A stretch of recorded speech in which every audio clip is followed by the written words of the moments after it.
What's up? Welcome to the channel. We're going over some March housing numbers here. Going to share my screen. We're going to go over just kind of what's happening in terms of inventory, activity, interest rates. There are different stats here for different metro areas around the country, but a lot of interesting comparisons because rates have pretty much stayed the same. They've even crept up recently, but people are still putting their house on the market. People are still buying homes, activity is still taking place.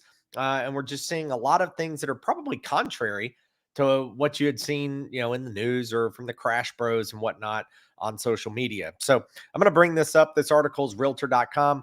It's in the description of this video, so you can copy and paste that link or follow me on the other socials, and I've got it there as well.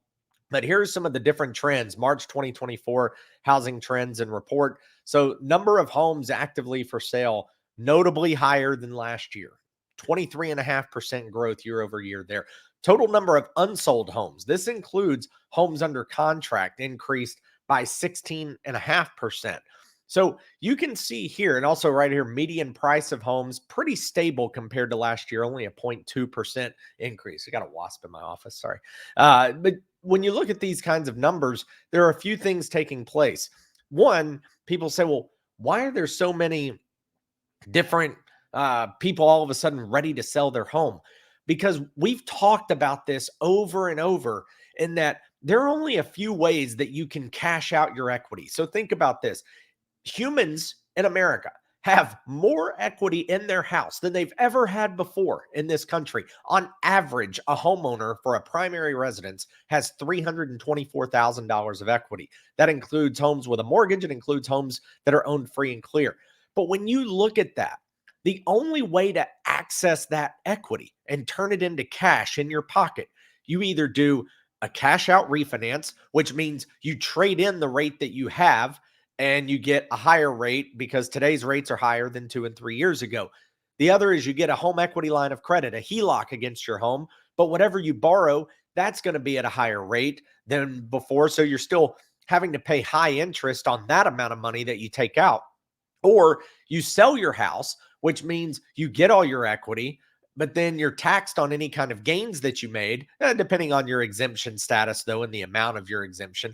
But you have to also trade in your interest rate because you're paying that loan off. So therefore, that interest rate goes away. And now you're going back into market. But people want that equity. They want their cash. And it was always well, when rates become 4 or 5% again, people will be willing to trade in that 3% rate for the 4 to 5% rate to get all that equity out.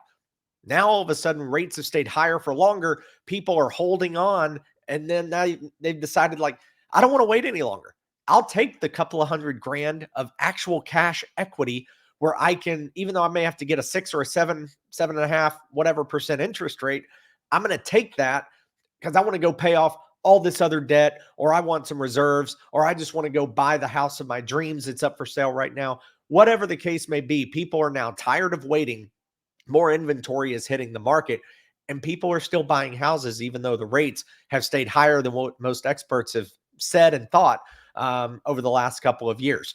So some more data here as you scroll through. Not going to go over the whole article for the sake of time, but you guys can check this out. It's graphs and charts showing active listing count. This brown line here is 2024. You can see comparison to 2023.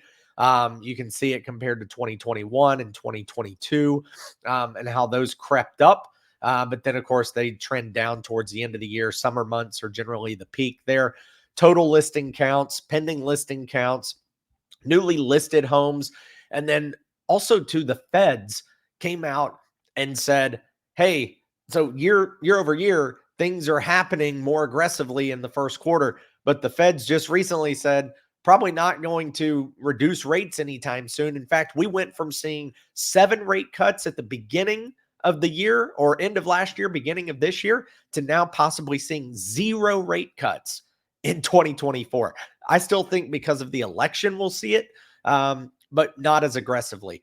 Days on market. I think days on market is about 12 on average, about 12 days less than it was last year. Things going a little bit faster. Median list price talks about that, price reduced share. And then here's the regional statistics.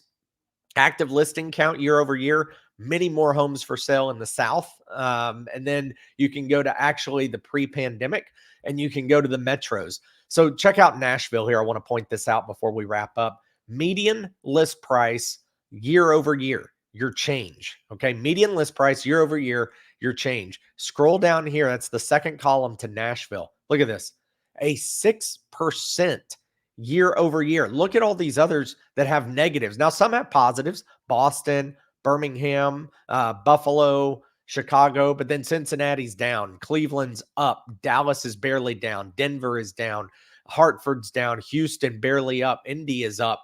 But look at Los Angeles there. Crazy how much that's gone up year over year. You can see days on market, active listing count year over year, all those different things. Really cool article, really good details and information. So, like I said, the link to that is in the description of this video, and it'll be on my other socials as well. Do me a favor, hit like, subscribe, follow, share, hit the bell so you know when I drop some more content. And appreciate you hanging out. Let me know what questions you have. Shoot me a DM. Visit me at my website, chadwickanderson.com. You can get all my contact information there as well. Hope you have a great day. Thanks for stopping by the channel.